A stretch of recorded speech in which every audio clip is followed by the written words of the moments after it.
When I say human agency, I mean our ability to control our lives and our world. And I think that human agency in almost all dimensions has been greatly increasing over time. I think this is something that some people might be surprised by or push back on. Some people feel like the more the world moves faster and is more and more fast-paced, maybe we're losing control. And when I look back over the tens of millennia of human history, what I see is that actually we are more in control of our lives and our world than any of our ancestors at any time. We are more in control of our fast-paced world today than Bronze Age kings were in control of their relatively slow-paced world. And the reason is that just as technology and industry speeds things up and accelerates the pace of change, it also gives us more and more tools to deal with change, to know what's going on in the world, to understand the implications, to communicate about it, to coordinate on a response, and then to do something about it. I'm really excited today that we have Jason Crawford here on the podcast. Jason has actually been on the podcast before, but I wanted to have you back on to speak specifically about this one that you've written, Techno-Humanism. It's the Techno-Humanist Manifesto. This is not the full book. I know that this is just the first chapter, but you can find the whole thread on Substack, and it's also going to be a physical book from MIT Press, I believe. That's right. So the Techno-Humanist Manifesto is an essay series. It's on the Roots of Progress Substack right now, currently being revised into a book for publication. And what you're holding there is a little teaser that's got the intro in the first chapter. It's very, very nice. We got this at the Progress Conference that you guys hosted. Yes, very limited edition run, handed out at the Progress Conference and published by Big Think magazine. It's so nice with all the pictures and everything. I love a book with pictures, I would say. I basically wanted you back on to talk about this because I thought that, there's often this clinch between people who really believe in technology and people that are perhaps have a bit of a harder time adopting it. And I think that this just really holds that balance and the challenges of it. And so that's why I want to dive into this, basically. So let's just start. What made you feel the need to write a manifesto? Yeah. The manifesto is my philosophy of progress, laid out and stated, simply. And the core idea is pretty simple. Science, technology, and industry are good. They're forces for good. But the reason they're good, the justification for why they're good, is human life and well-being. So it's a combination of holding up, humanism, holding up human life and health and well-being as our North Star, but then seeing technology and industry as a means to that. Yeah. And I think that, you're obviously, I would say, one of the founders of the progress movement. And I think that one of the things that I wasn't expecting to feel like there was that much new stuff because I've been following what you've been doing for a while. But there were things that I felt were new to me or just like very crisp summaries of, the ideas, I think. And I think the first thing that I would like to dive into is this idea where you speak of progress as expansion of human agency. Could you just talk about what you mean by that? Yeah. So when I say human agency, I mean our ability to control our lives and our world and our ability to make choices and to choose what happens to us, what happens to the world, to control our fate or our destiny. And one of my core contentions is that I think human agency maybe, is also in some sense a North Star for what does progress mean. And what does progress do for us? And I think that human agency in almost all dimensions has been greatly increasing over time. And I think this is a little non-consensus. I think this is something that some people might be surprised by or push back on. Some people feel like the more the world moves faster and is more and more fast-paced, maybe we're losing control. A number of authors over the decades have expressed this idea that, the more things speed up, the more they're going to, they're going to fly out of our hands. We're going to lose control. And when I look back over the millennia and tens of millennia of human history, what I see is that actually we are more in control of our lives and our world than any of our ancestors at any time. Even though our world moves faster, we have even better ability to control it. So we are more in control of our fast-paced world today than Bronze Age kings were in control of their relatively slow-paced world. And even they were more in control than, tribal hunter-gatherers were in their extremely slow-paced world in the Stone Age. And the reason is that just as technology and industry speeds things up and accelerates the pace of change, it also gives us more and more tools to deal with change, to know what's going on in the world, to understand the implications, to communicate about it, to coordinate on a response, and then to do something about it. So I actually expect that the faster paced the world gets, the more we are going to be able to control and to steer it. And yeah, what do you think we should do with that agency? Like, what is the ultimate goal that we should pursue? I mean, in some sense, anything we want. It is up to us, and it's up to each individual and us as society to decide where we want to go, to chart our course and steer our direction. But I think we need to make those choices consciously, and I hope that we will use the newfound agency to live healthier and happier and more meaningful lives. I think that as technology and industry have progressed, as we've gotten wealthier and more choices have been opened up to us, I think we're in an age where there is, you and everyone alive today has more ability than ever before to choose a rich and fulfilled and meaningful life. We can choose what work we want to do that fits our personal inclinations and talents. We can choose what we want to do in terms of who we want to marry, how many children we want to have, where we want to live, what kind of lifestyle we want to lead. We can surround ourselves with art and music and aesthetics to express our own personal taste and lifestyle. We can enrich ourselves. We have access to pretty much all of the world's knowledge, art, philosophy, music, entertainment. So we can fill our lives with beauty and with joy. And so I think all of these things are out there. Now, I think there are some signs that maybe people are taking even less advantage of this now than in the past, right? So maybe people aren't filling their lives with love and family and children. Maybe they aren't reading as much as they used to, right? In some ways, our world is, aesthetics have gotten worse, right? Our world is not as beautiful as it used to be. People talk about this a lot in architecture, but it's also, I think, true in maybe fashion, in automobiles, you could argue in visual arts and music. So, I think, but I think this is a product of our choices, right? And this is a product of what are we doing with the great choice now open to us. And so I think what's happened is technology and industry have opened up all of these choices. Now we need to find a better place and a better equilibrium to be within that. Yeah, we need to find our footing or like our priorities, basically. Yeah. What do you think? Like, what should we be doing now in terms of concrete next steps? Like, what would you like to see in trying to figure this out, basically? Yeah. I mean, there's a lot to do. And I mean, personally, I feel like I've been able to achieve a lot of, meaning and joy in my life. And so I've been thinking about, whether that's something that I can help other people figure out how to do. I don't know if I'm the best person to figure that out, but let's not lose sight of the fact that also there's a whole lot more progress to be made. And so the book is kind of split, and the essay series is split into 3 parts. The first part is basically the value of progress. The second part is the future of progress, like can progress continue? And then the third part is the culture of progress.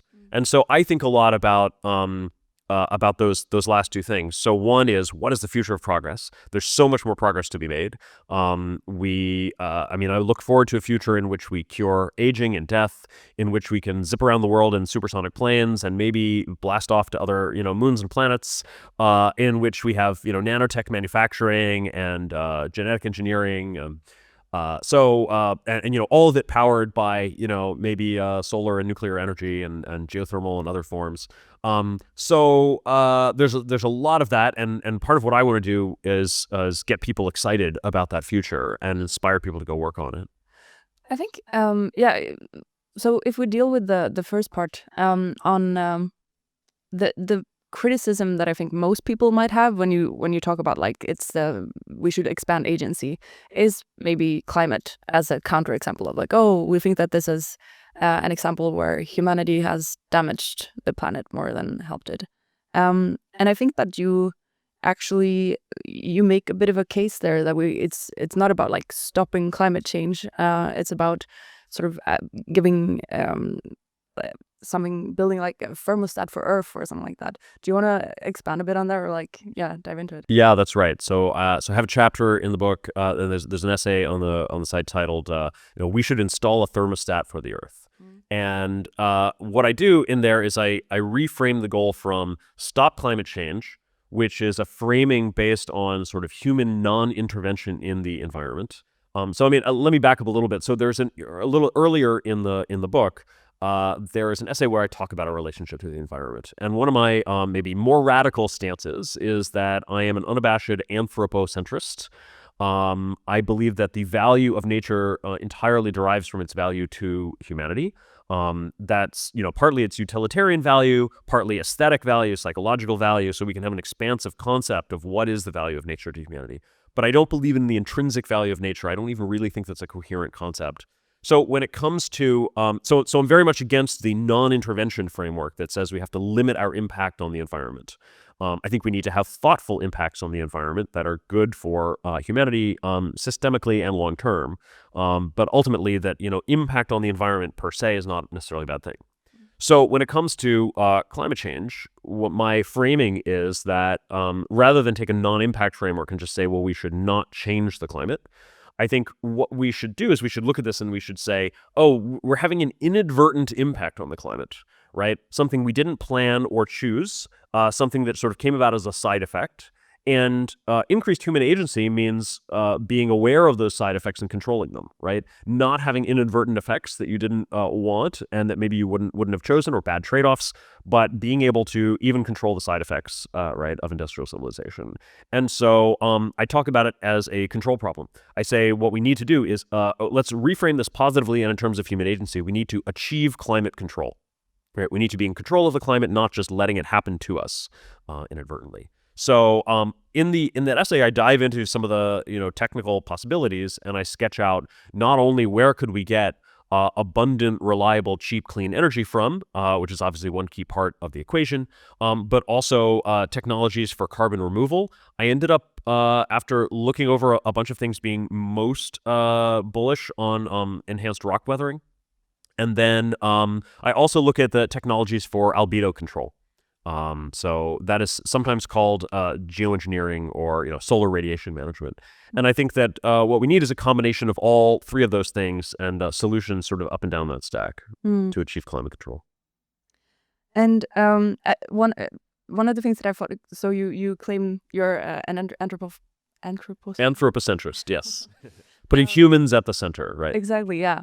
I do remember thinking about, and there was a bit of a note also that even though you're an anthropocentrist, you think that could also be good for nature and for animals and things like that. Do you want to also expand a bit on that? Yeah, again, what does it mean to be good for nature? Nature is not one thing. It doesn't have one set of goals or one ideal state. There are different animals and different species and plants, and right, there's all sorts of organisms. And you might be able to have some notion of an overall, more vibrant or less vibrant ecosystem. But I don't really think there's a coherent thing in there. And certainly, I mean, the point that I make in the essay is, if you look at what in practice are people's positions on different issues, and you try to ask, and then you ask yourself, what is the simplest model that explains all of their positions, right? So I talk about different things that it might mean. People talk about the value of biodiversity, right? If biodiversity is a value, does that mean we should genetically engineer new species to have more diversity? If you say that to someone who says that they care about biodiversity, they will generally reel against, they'll have the worst reaction. Like, no, not like that. That's not what I meant, right? Okay, if climate change, is bad, then shouldn't we do solar radiation management to control albedo and control climate change? They're very much against that. It's extremely controversial. That's not what they want either. if a vibrant ecosystem is a great thing, should we terraform Mars to have a vibrant ecosystem, right? Because right now it's mostly a bunch of rocks. No, that would also be a bad thing, right? So you get all of this pushback. The only consistent position that explains all of these positions on all these issues is essentially anything humans do to intervene is bad, and anything that already exists, anything that's non-human, anything that existed before us, or anything that animals do without us, or etc., is fine and is okay and is good. But anything that humans do is bad. That is not a positive value. That's just an anti-human stance. And so I think that is deeply, it's nihilistic, right? When we think about the value of nature, we should think about things like, again, obviously, nature has utilitarian value. It's infrastructure for us. It provides services to us. And so we should think about maintaining, but also maybe enhancing or upgrading that infrastructure. Nature has aesthetic value. Obviously, it's lovely to be out on a clear, sunny day, fresh water, white clouds, trees, sunshine, big open spaces, mountains, oceans. All of these things are, just give us, there's a fresh aesthetic sense. And so we should always have those places for the sake of human enjoyment. Even there, enjoying nature is an artificial human construct. National parks, for instance, you have to find the best spot for a park. You have to, cordon it off. You have to find trails through it, groom the trails, build stairways and railings, fence off dangerous areas, control wild animals. It feels like being out in nature, but it's a highly artificial experience to make it safe and pleasurable and enjoyable. And then finally, I do think there's room for a sort of psychological, moral sense of caring about animal welfare. And so I don't have a very firm, strong position on how much we should care and how much it's optional, right? Is it a personal value, or is it a universal value? Are we obligated to care? I don't really know. But I do think there is some way in which it makes sense to care about animals just because we sort of psychologically resonate with them. I think it's a little bit of a luxury. It is a luxury of our current status of technology and wealth and infrastructure that we can devote resources to caring about animals. Certainly, tribal hunter-gatherers didn't really care, and they would gladly use animals. Some tribes would, run an entire herd of buffalo off of a cliff just so they would all, literally pile up corpses at the bottom just because that was a convenient way to essentially hunt them. I think caring about animals is something that we now have the luxury of doing. We can pay extra for, cage-free eggs or free-range chickens or whatever, or other, technologies like inovosexing.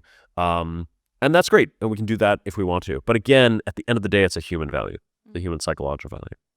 Yeah, I think for me, it's obviously a luxury. And you also see that, like, if you visit a poorer country, there's not so much room. You need to make sure you survive yourself. To me, I think I like it as a form of humanism, more like that should be the goal that we're striving for, like that should be the goal that we're in general trying to care for all conscious beings. And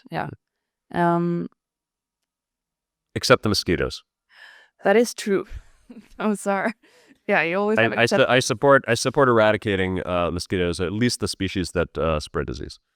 Yeah, but has anyone done interesting research on like what happens, like how does that affect ecosystem, and can we then be? I haven't dug into this, but what I've heard is that it probably wouldn't be an issue. Okay, we can just get rid of it. Yeah. Okay, good. Then we get rid of malaria while we're at it. It's perfect. Yeah, you do have this whole chapter basically called "Ode to Man." Yes. So it's basically like trying to uplift humans, because there is this like kind of anti-human stance. Yeah, that one is a bit of a more brief and poetic chapter, a more appealing to something than making an argument there. But yeah, it's just trying to remind people that like humans are actually pretty great, and it's okay to be human. We should be proud of being human, what we can do, and what our accomplishments are and have been. We should believe humanity to be worthy of being at the center of our own moral code. And we should have reverence for human achievements, including the achievements of industrial civilization. And do you think when you've talked about this, are there any particular arguments that actually convince people, like make them agree with you on this? Oh, I don't know. I don't know if I've ever changed someone's mind on whether humans are good. That feels like a pretty deep conviction, but for people who are open to, if the argument resonates with them, I wanted to just put it out there and kind of stake it out. Part of what you do in a manifesto, you can't really argue against every possible objection. So part of what you do in a manifesto is you just put an idea out there and you give it a clear statement. Yeah. And that's a lot of what I was trying to do. Yeah, I mean, it must be a very good practice. Like, actually, where do I stand? What do I think about all these things? Yeah. So another really important thing that I think goes hand in hand a bit with this discussion of like, are humans bad or good, and is technology bad or good, is this point of like risks that come with technologies and things.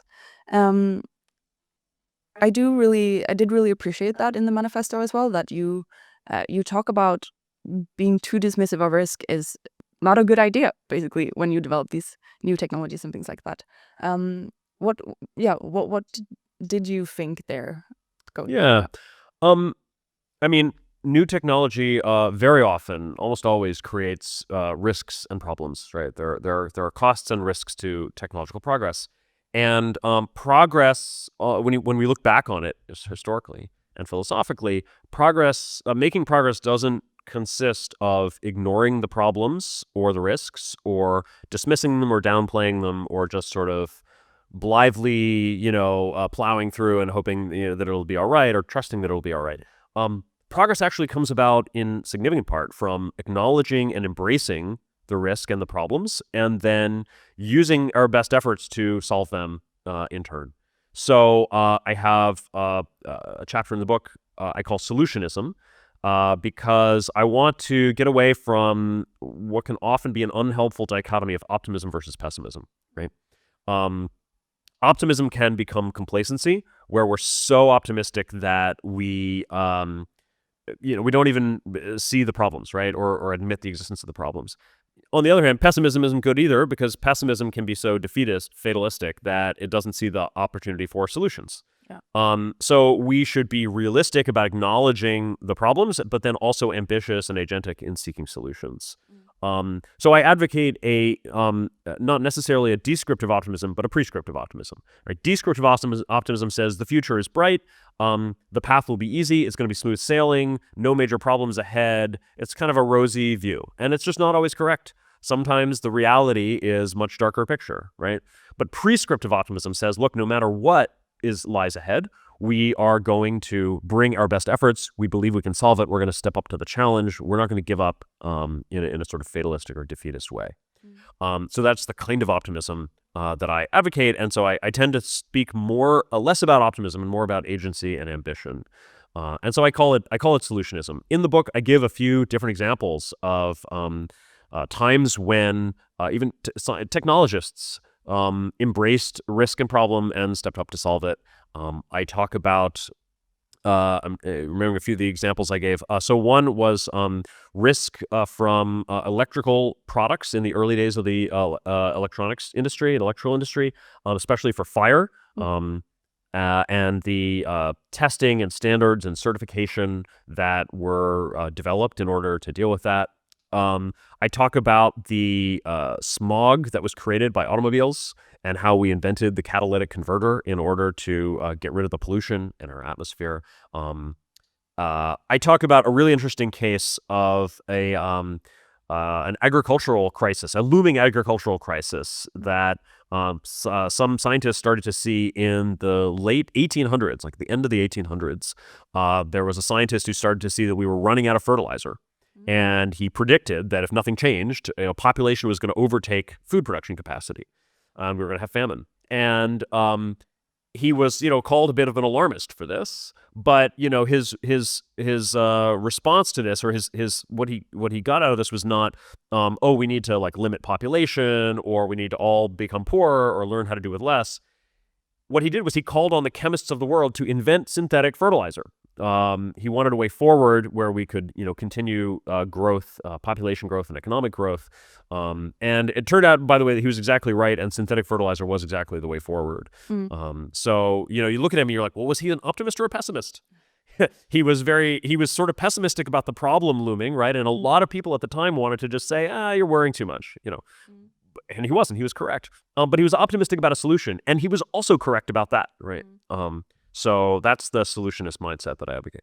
Yeah, I think that the point that I really appreciated, that I think is greatly underappreciated in general, is that safety is not like a natural feature. Yeah. And so I think that really ties together the point of like, actually people are good, and like the humanism is good because we can invent safety. That's something that we can do. Safety is an achievement, right? Yeah. Life is inherently risky, both because nature is inherently risky, and for millennia we faced risk from fire, flood, famine, disease, you name it.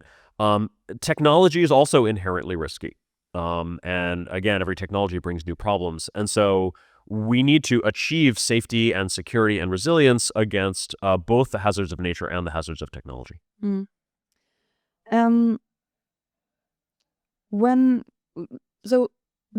It's very easy to fall into, if we go back to the sort of pessimism, optimism thing. Pessimism often sounds like you're smarter, or like at least that's how people perceive it for some reason. What I wrote an essay a long time ago called "Why Pessimism Sounds Smart." Yeah. And the thing that I realized was, a lot of times you want to figure out what's going to happen in the future, and you try to project. Well, what do you project? You project current trends. And if you want to make a smart, sober, wise, rational analysis or prediction, you don't assume any breakthroughs. You don't assume any wild new things coming out of left field, right? You just say, well, what would happen on current trends? And current trends always look bad in the long term, because if you understand especially the S-curve of technologies, right? So all technologies kind of plateau at some point and they stop giving us more gains. Whereas maybe population and demand and everything just, keep growing. But you cannot forecast infinite progress if you just extrapolate current technologies. So you always run into something where you say, well, this is only going to last so far. Here's problem X, Y, and Z that we don't have any solutions to. So once we hit those, absent some total random thing coming out of left field that I'm not going to include in my analysis, we're not going to solve those problems, right? The thing is, if you look at the course of history and how things have actually run, what happens is we do solve those problems. We do create new breakthroughs. There are always things that couldn't have been accounted for in the forecasts. So in some sense, to be an optimist, you have to believe that some solution is going to come along that you can't name and you don't know what it is or where it's going to come from, but somehow we're going to solve this problem. And that just sounds kind of, almost irresponsible, right? So pessimism has this way of sounding kind of smart and wise and sober and rational, but it's actually just wrong. Like on a deeper level or at some sort of meta, rational level, optimism actually is what is warranted from the history of humanity. Yeah, I mean, if the pessimist can use like current data, whereas the optimist is you have to trust human ingenuity. We have to extrapolate some really long-term thing, like look at this world GDP curve, Yeah, exactly. That, or you have to maybe this and maybe this and maybe that, and so it's like not as clear, obviously. That's why the fundamental thing you have to see is you have to see humanity as a problem-solving animal. So I have a chapter in the book titled "The Problem-Solving Animal," where I try to go into why is it. I should first show that history shows that we can overcome problems, even ones that seem totally insoluble or intractable until we finally find the solution. And I tried to get into is there some kind of deeper reason, like why is it? And so I came up with kind of a two-part answer to this.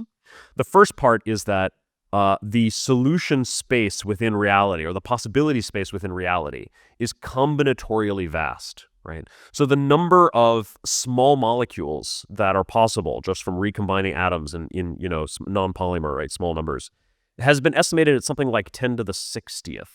It's an astronomical number. The number of proteins that are possible, or just like sequences of amino acids, right, or genes, is even vaster. I mean, it's to call that an astronomical number is like not even fair, right? It's way bigger than anything astronomical. The number of whole genomes, right, and therefore of organisms that are possible is just like, you're looking at like a 6-digit exponent, right? 10 to a 6-digit number. The number of computer programs that are under some reasonable limit of code, the number of codes of law or morality or that we could have, the number of philosophies that we could have. I mean, it's all just vastly, you can't even fathom the combinatorial space that's out there. And so that means there's so many things that we haven't tried yet. And that means there's got to be much better things out there than where we are now, and there's got to be solutions to problems that come up.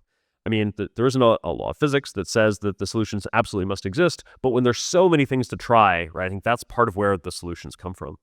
And then the second part of the answer is, I mean, the problem with a vast solutions, combinatorially vast solution space, of course, is it takes that much time to search it if you just are doing brute force search. So the second part of the answer is, it turns out the solution space has structure, and that structure can be exploited for efficient search. And it turns out that intelligence is a tool or a faculty that allows us to efficiently search through the structure of combinatorially vast spaces.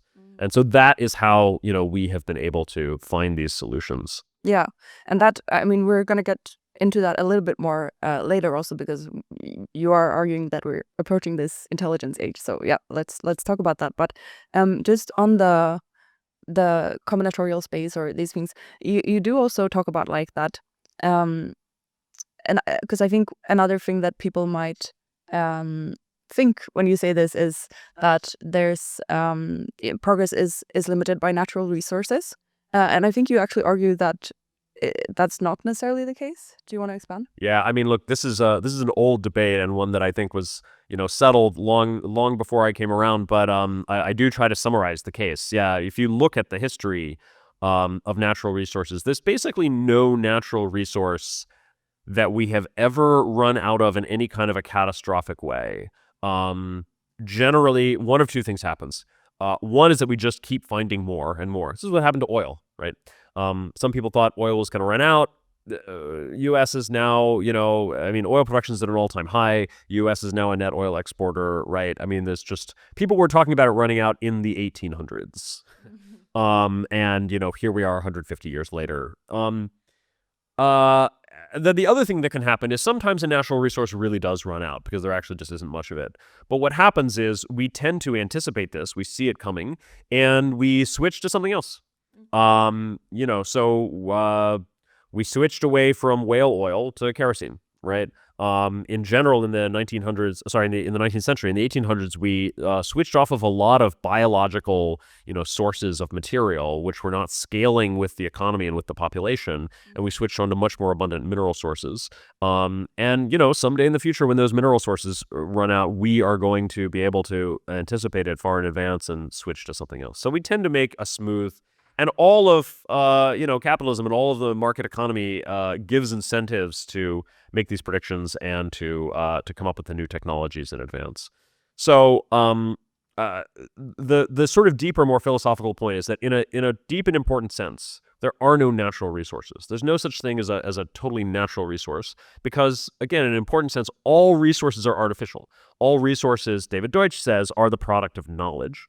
They are the product of the sand, right, that we make our chips out of, right? That was not useful until we had the technology to make the chips. Deutsch points out that at some point in the past, some ancient or prehistoric person must have died in the woods of exposure, literally lying on top of the fuel that could have saved their life if they'd known how to make a fire with it. So knowledge is what turns all of these things into resources. Yeah, which brings me to another interesting sort of counterpoint, which is I've also heard the argument made that good ideas are getting harder to find. What do you have as a counter argument to that, maybe? Yeah. Well, in a sense, it's true that good ideas get harder to find over time because as we pick off low-hanging fruit, The problems that remain are more difficult. Also, the more we expand the frontier of knowledge, the more detailed and specialized our knowledge gets. The longer it the more individuals have to specialize in in their field. The longer it takes to get to the frontier, the more years of education that you need. The harder it is, to cross collaborate across different disciplines. So all of these things make it harder and harder to make progress over time. But there is a counterforce. As ideas get harder to find, we get better at finding them. We have a larger population and a larger base of wealth and technology and infrastructure to put into R&D and to use to find new ideas. We have better scientific instruments. We have better scientific methods and statistical methods. We have better tools. We have better computational resources to gather and crunch the data. We have better ways of sharing ideas and recombining them over the internet. Ultimately, this factor of ideas of us getting better at finding ideas has overcome and overwhelmed the factor of ideas getting harder to find. If that were not the case, then the pattern of history would have been one of deceleration, and the actual pattern of economic history is one of acceleration, right? If ideas getting harder to find were the only thing that mattered for progress, then we would have seen the fastest ever progress in the Stone Age. Because ideas were extremely easy to find in the Stone Age. They were everywhere. There's so much low-hanging fruit. It was practically sitting on the ground, right? All you had to do was pick it up. But we didn't have the people and the infrastructure to do so, right? So that pattern of acceleration over history means that we've been able to get better at finding ideas faster than they've been getting harder to find. And I think we can continue to do that. This is the flywheel metaphor that you use, basically. Yeah, I talk about so when trying to explain this basic pattern of acceleration, and let me just define it a little more clearly. What we look at what we see when we look at the pattern of economic history is super exponential growth, by which I mean growth greater than any exponential. So, if you plot a curve, if you plot an exponential curve on a logarithmic y-axis, it turns into a straight line, right? Straight lines on log-axis mean exponential growth. If you plot world GDP on a logarithmic y-axis, it still bends upwards. It still kind of looks like an exponential curve, sort of. That is super exponential growth, where it's not like, oh yes, we've just been growing at 2% per year for every year of human history. It's more like, no, in the Stone Age, maybe we grew at 2 basis points, like 0.02% per year. And maybe in the agricultural age, we grew it closer to 0.2%. And now in the industrial age, we're growing at something like 2%, right? So that's that acceleration. And if you ask, where does that come from? Well, my short answer is it comes from feedback loops. Progress begets progress. The more progress we make in science and technology and wealth and infrastructure, the more we have better tools to make progress with. And that is at all levels, from obviously, more technology helps us do more science. Science helps us create better technology. A greater population and more wealth lets us plow more of that back into R&D, which then grows the economy even bigger. As we notice that progress is happening and decide we want to make more of it, we create institutions of progress. We created the research university in the 19th century. We created the limited liability corporation. We created venture capital, right? And so, all of these mechanisms are things that we create. And so at every level, market size is another big one, right? So communication and transportation technology creates larger markets, and larger markets justify greater investment because now you have a bigger, market to address with whatever you come up with. So all of these factors compound, and they actually increase the rate of growth over time. That's where we see this accelerating pattern come from. And so, maybe now is a good time to dive into this intelligence age point, because it looks like currently where we are, we might really increase that part of the sort of flywheel, like our access to intelligence. What do you think that's going to mean for humanity? Yeah. It could mean, let me back up. AI is clearly a big thing, and I think the question for the last few years has been sort of like, how big of a thing is it? Within the tech industry, it's clearly sort of the next big thing in computer and information technology, right? We had the PC, we had the internet, we had mobile, we had social, web. Sorry, not in that order. And AI is like the next big thing within computing. But then there's a question of maybe it's bigger than that. Maybe it's the next big thing within the economy, like the next general purpose technology, like the steam engine or electricity, or synthetic chemistry or something. There's another question. It's like, okay, maybe it's even bigger than that. Maybe it is as big as the Industrial Revolution itself or the invention of agriculture. So if you look back at human history, there have been basically three, roughly speaking, modes of production and social organization, right? For tens of thousands or hundreds of thousands of years, we had a sort of tribal hunter-gatherer era at the Stone Age. For about 10 or 12,000 years, we had an agricultural era based on agriculture and large settled societies. And then for the last 300 years-ish, we've had an industrial era, right, based on energy and mechanization and nation states. And so it is possible that AI is a big enough change that it will be as big of a transformation. It will actually lead to a fourth age of humanity, right? It's been called the intelligence age, and where it fundamentally changes the mode of production. Where in the agricultural age, it was mostly, it was agriculture and it was human labor doing crafts and manufactures. In the industrial age, it was machines and energy. And in the intelligence age, it might be a fundamentally new mode of production based around intelligence and as a utility, right? And we talked about the agency, human agency, as a really big part of this vision. How do you see that interact with the intelligence age? Like, how can we preserve meaningful human agency in the intelligence age? What do you think is like the best case scenario? Yeah, I think we need to make sure that AI amplifies human agency, and not cede our agency to the machines. That begins with just being aware of the difference and making the choice to do so, right? But it has to do with how each individual chooses to use these tools. It has to do with how the makers of these tools design them. It has to do with how our social institutions evolve. And I think it's a huge open area of research and thought, and a lot of people are thinking about it. The Cosmos Institute, for example, is thinking about these things, and I know the Frontier AI labs are thinking about these questions. I've been thinking about it too. I don't think we have a total roadmap right now, but I think one of the most important things for humanity is to figure it out.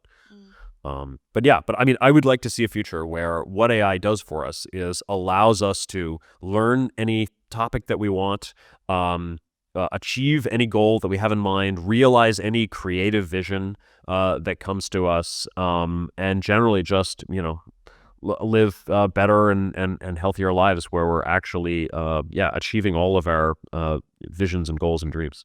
Yeah. Is there anything else you think that as we maybe enter this age now, anything else you think we should keep in mind, or that would be important for humanity to sort of get right as we enter it? Yeah. And I think we do have to think about our relationship with AI. We have to think about our relationship with all technology. Whenever a new technology comes along, it changes the landscape of what's possible and how we live our lives. And we are going to change, and our lives are going to change in response to it. We don't really have a choice about that, but we do have a choice about how our lives change. When the internet comes along into your life, you have a choice of what to do with it, right? And you can have a choice of, using it for self-enrichment and to live a better life, and for education and engaging with things that you will actually feel good about, or you can sort of slip into a kind of mindless consumption, just, let the algorithm dictate where your attention goes, and then at the end of the day feel like really unfulfilled and be like, I didn't mean to doom scroll all day, right? Those temptations can be very powerful, but like you do actually have a choice at the end of the day, and you can choose how to live your life and how to direct your attention. And so I think there's a similar thing with AI, right? We can decide, okay, if I want to know the answer to something, am I just going to ask the AI and trust whatever it tells me? When am I going to trust it? When am I going to dig in? When am I going to ask it to cite sources? When am I going to go check the sources, right? And so, I've been thinking about this a lot as I interact with AI more and more to answer my questions. But some of the best interactions I've had have been when I am using AI as a guide to material that's out there, right? So maybe I'm interested in a book that I haven't read, but I know something about. I might start off by asking AI to tell me a little bit about this book, tell me about the context, give me an overview. What are interesting parts I might want to read? Maybe I'll decide I don't actually want to read the whole book, but I'll read certain chapters. And then I might come back and ask the ChatGPT, hey, I have some follow-up questions now that I've read the book or parts of the book. And I'm curious about what happened after this book was published. Maybe it was published 50 years ago or 150 years ago. And like, what's happened since then? How did its predictions play out? And so that kind of thing has been where I've found that really enriching, right? And so that's an example, I think, of using AI to just save you time and direct you to resources where you can actually go and learn. But again, not just completely trusting it and not just relying on it or starting to become dependent on it and letting your own, epistemic facilities atrophy. Yeah. Yeah, it's a bit like food or something. You don't just eat all the candy.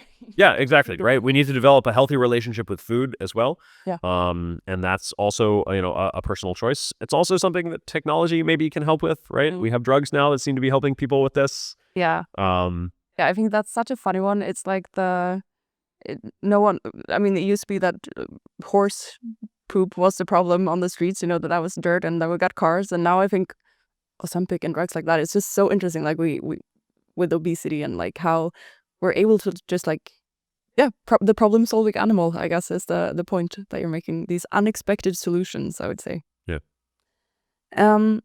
But if we sort of back it up, because I take it that the reason you wrote this manifesto is because you think we need more of a culture of progress, and that's not what we're seeing in the sort of mainstream culture right now.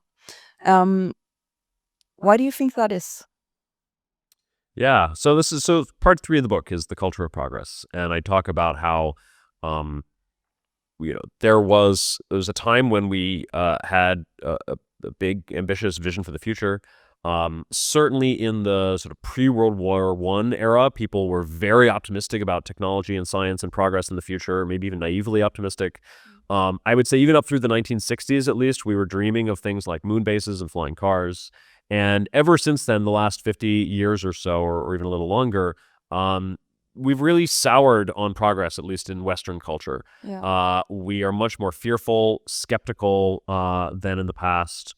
People are skeptical even of the very concept of progress, and some people will never use it without putting it in scare quotes. And so I think we need to restore a belief in progress, not a naively optimistic belief, right? We need to learn the lessons of the 20th century. Technology and industry and science brought about a lot of horrible things in the 20th century. They brought about more destructive war, pollution, hazards from radiation and chemicals and drugs that weren't adequately tested, and automobile accidents and plane accidents, and there were lots of problems we had to solve. But we actually have solved a lot of those, and we're on the way to solving many more. And I think, in a sense, we kind of intellectually or philosophically threw the baby out with the bathwater in rejecting the very concept of progress itself, just because there were, certain problems that we hadn't solved yet. Yeah. And so I think we need to kind of move forward with not go back to the naive optimism of the Victorian era, but move forward with a kind of 21st century synthesis where we acknowledge the problems, but we feel that we have agency and ambition to solve them, and we have some vision of a world that is that is better than today, right? A vision of an optimistic vision of the future that's not just avoid disaster, it's not just stop climate change and prevent pandemics, but it's actually let's build something new and better than we've ever had. Certainly, better than the world today. Yeah. Are you seeing any traction for it? Are you seeing any signs that we're able to rebuild this belief a bit more? It's very early for the progress movement, but it's got a lot of momentum. It's growing. The movement's really only about, I would say, 6 years old or something. The term progress studies was coined in 2019. And, we held our first progress conference just last year in 2024. So, yeah, I think we're really seeing momentum build. There was just this book out earlier this year about abundance by Ezra Klein, Derek Thompson, which popularized that idea, that's now caught hold in D.C., at least among sort of the Democrats and on the left.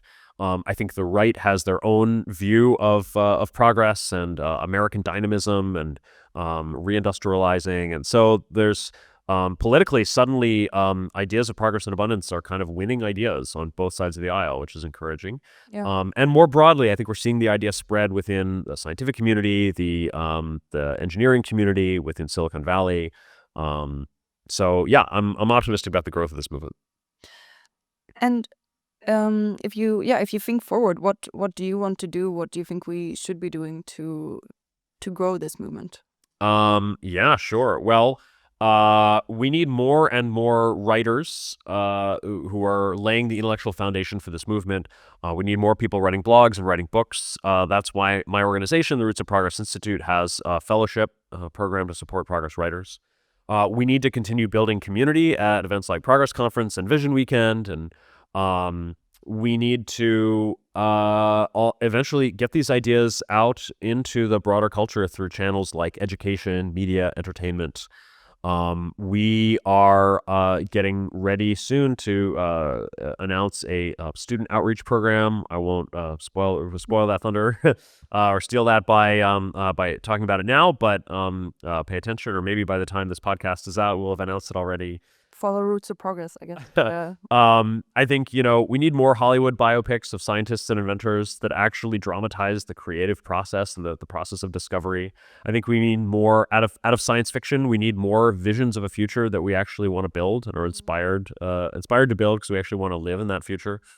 I think we need more journalists and commentators like Derek Thompson or Noah Smith, Ezra Klein, Matt Iglesias, Jerusalem Demsis, who actually are sort of aware of these issues. John Byrne-Murdoch at Financial Times, right, and are sort of covering what's going on and writing editorials from a progress lens. I think we need more technology media like Ashley Vance's Core Memory or Arena Magazine or Works in Progress Magazine or Asimov Press that are sort of covering technology without hating technology. I mean, you don't have to be a cheerleader or an uncritical booster, right? Let's just start from the premise that it's tech media that's not anti-tech. Yeah. That's a growing field right now, and I think is a market opportunity. So I'm encouraged to see that. So all of these things are how we will build a culture of progress. Yeah, I'm actually a bit curious to dive into the stories point that you mentioned a bit. And thank you for writing. You wrote this post that I think I've shared a bunch on, was it 7 ways sci-fi? Yeah, something like how sci-fi can have conflict and intrigue, exactly, and interesting stories without having to be a dystopia, right? So when I tell people, we need more sci-fi that shows a world we want to live in, I get this reaction a lot of the time, which is like, oh, but you can't do that because sci-fi has to have conflict, right? And there's no reason that conflict has to mean doomerism or dystopia. So I outlined a bunch of different ways that sci-fi can be interesting without having those things. And it's things like you can tell a man versus nature story, like The Martian, right? You can have a story where the heroes are the builders and the villains are the people who want to stop them or, tear them down. You can have a story where the heroes want to use the technology for good and the villains want to steal it and use it for evil, right? There's lots of different ways to do it. And I think I had 7 or 8 different ideas in there. Yeah, I thought it was great, actually. Yeah, I always, my pet peeve is, I think, also just a good love story. Sure. That's Yeah, so another thing you can do is you can tell an old story and just set it in a futuristic context, right? So a love story is a great example. A Quantum Thief is basically just like a detective story, but told on Mars with nanotech, right? True, yeah. There's different variations of this. Yeah. I think like those classic stories just with another backdrop, because now oftentimes it's like a very dystopian backdrop if it's at all a futuristic movie or anything. So if we revisit this conversation 20 years from now, what do you hope will have happened? Well, I hope within 20 years the idea of progress will have gone mainstream. That's 10 or 20 years is about how long it takes for an intellectual movement to go from the first few weirdos writing blogs and books to it kind of breaks out into the mainstream media and mainstream education. One thing I didn't mention earlier that I would love to see is more progress as a subject in the curriculums of our schools. I think, in high school and university, students should be learning about the history of progress and the idea of progress and debating the philosophy of it. I think students graduate today without really having any understanding of or appreciation for industrial civilization, right? For the system that created and maintains our standard of living, right? Where did it come from? Why did we put it in place? What problems did it solve? What was life like before? What did it take to create it? And what does it take to keep it going? Charles Mann, author who wrote 1491 and The Wizard and the Prophet, has a series out in the New Atlantis called How the System Works, where he's just kind of going over the key things that everybody ought to know. So I'd love to see that series turned into like a course at high school or college level. Yeah. So, that's one example. And then I would like to see, all those other cultural things that we just talked about. I would like to see, regulatory reform to try to roll back the vetocracy and some of the overburden of the regulatory state that's really slowing down us, being able to get in the way of our ability to build pretty much anything right now. I would like to see more experimentation and reform in the institutions of science and research. I think we have a bit of a monoculture in science funding right now, where, the vast majority of sort of funding dollars are funneled through a small number of large sort of centralized bureaucratic federal agencies. They tend to give these small project-based grants to university-based principal investigators with small labs to do this sort of incremental project work. And then you have to write it all up in journals in a certain format to like get credit and build your H-index and so forth, right? It's like all of those things have a good rationale and maybe even a place, but we've become too focused and centralized on that one narrow model of how to organize and fund science. We just need more diversification, more experimentation with different kinds of models, more experimentation with focused research organizations, FROs, experimentation with ARPA-style models like Speculative Technologies is working on. More experimentation with different ways of publishing. Not everything should be a journal paper, especially, the journal paper, is an artifact of, how long have journal papers been around, right?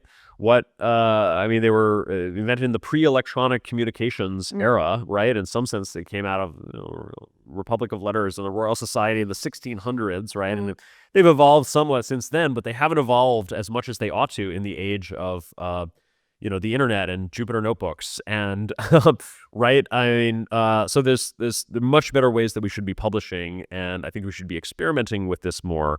The way, for instance, that like Arcadia Science and Astera Institute are doing. Yeah. Do you have any if there was one deregulation, or if you want to do like a new regulation, that would be the most leverage? Do you have any special one? It'd be hard to pick just one. NEPA reform, like permitting reform, is a big one that people talk about. Rolling back the burden of environmental impact statements. I would say certainly in the U.S. and U.K., nuclear reform. There was just a big list of recommendations published for Britain's nuclear regulation program. That would streamline those things and allow them to build again. And, you could come up with a similar list for the U.S. We very recently, there was an executive order to repeal the ban on supersonic flight. I think that was great. And so that needs to be implemented. We need to change it from a speed limit to a noise limit, so that we can actually fly supersonic again over land as long as we're not bothering people with the sonic boom, which is totally technologically possible. Those are a few off the top of my head. I do have an essay in the series called The Progress Agenda, where I lay out all of these things, so you can go there for more. Perfect. Is there anything before I'm going to ask you one last question on your existential hope vision? Is there anything you think we haven't covered that you want to say about the manifesto? No, it's just pretty wide ranging. Yeah, I think we covered a lot of it, but I still recommend people also read it. It was a great read, and you'll get a lot more of the detail. But yeah, then let's end on the note of what's your existential hope vision for the future? Yeah. It's the expansion of human agency, right? Yeah. It is it's curing aging and disease so that we have more agency and control over our own lives and deaths. It is expanding artificial intelligence and giving everybody an infinitely wise and patient tutor and coach and an assistant, allowing people to start entire new businesses with virtual teams, realize any creative vision that they have. If they've got a great idea for a song or a movie or anything that they want, that they can just make it without a whole team and a budget. It is, increasing the speed of transportation again. I want to zip around the world in those supersonic planes. I would love to see us develop a real space economy that has an actual economic engine behind it, right? Where we're creating economic value and people are willing to pay for rockets and space travel, and it's not just a pure sort of scientific research program, and it's certainly not a national glory program the way it kind of was in the 1960s, but that we actually develop the economic engine of space. Those are just a few parts of it, but it's everything that Foresight is envisioning and working on. We are covering a lot of it, yeah, actually. Well, thank you so much, Jason. Really appreciated this conversation. We're at Vision Weekend right now, Foresight Institute's Vision Weekend. So I think we're gonna go out and try to listen to some of those talks about also just a bit of what we were talking about. But yeah, thank you so much. Thank you so much for having me. Great conversation.